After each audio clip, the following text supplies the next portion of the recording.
Now, a black Marylander navigating the Chesapeake in 2025, not that big of a deal. But a black Maryland man being widely credited with being the first person, more importantly, the first American to reach the Arctic, that's a pretty big deal. Let me tell you the story on the anniversary birthday of Matthew Henson. The story of Matthew Henson is a classic American one. Born in 1866 to a sharecropper family, just after Civil War, but to a family of freedmen, which at the time was a pretty big flex. Right about the age of 12 on the anniversary of the Emancipation Proclamation, he heard a speech from another famous freedman, Frederick Douglass. I just want to stop briefly and take note of this amazing moment in history in Maryland. At the moment of this speech in the late 1800s in Maryland, walking around our state, of course, at the same time was the likes of Frederick Douglass, Harriet Tubman, the parents of Thurgood Marshall, and of course Matthew Henson, the first man to reach the Arctic. I like to pretend in my mind there was all these little chance encounters with each of them, like the scene of a good movie where the paths of major characters crossed without knowing it. Anyways, after hearing this uplifting speech by Frederick Douglass, Matthew Henson quit school. He was intent on exploring the newfound freedoms of his people, and what better place to do so than Baltimore, Maryland on the Chesapeake Bay. And at 12 years old, he became what was known as a cabin boy at the time on many ships here in Baltimore. Cabin boy is basically a position exactly as it sounds, very low position, general hard labor on a ship, basically a ship servant.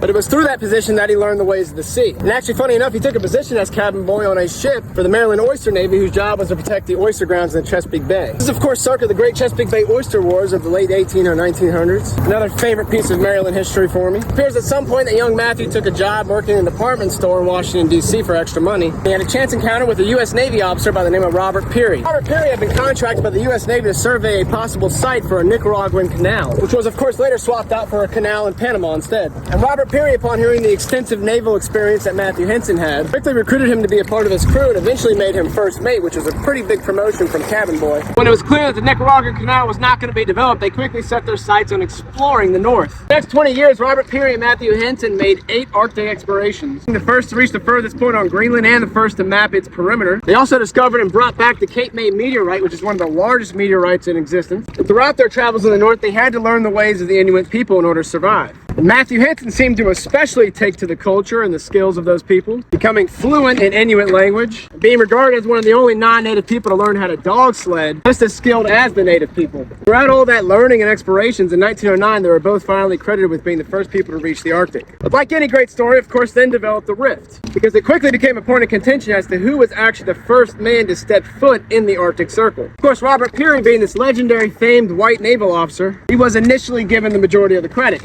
Stories told from Matthew Henson and several Inuit witnesses' standpoint. A couple days prior to them reaching this alleged historical spot, Robert Peary had actually fallen through the ice with his sled and had to be fished out by some of the Inuit people. He became somewhat ill because of this, greatly slowed his pace of travel, sending ahead the rest of the party, which of course was led by Matthew Henson. Because he was in the lead party, by the time the team calculated that they had reached the Arctic, what appears though Matthew Henson, the black uneducated man from a sharecropper family in Maryland, was the first man to actually physically step foot on that part of the world and was for sure the first man to plant the American flag. Now, many historians just go ahead and give both of them the credit, but it would seem that the two kind of stopped talking after this moment. And now there's some research from historians who believe they never actually reached the Arctic Circle at all, and that they had miscalculated their position, falling a few miles short. But in any case, I tell you what, Maryland and the Chesapeake Bay don't ever disappoint.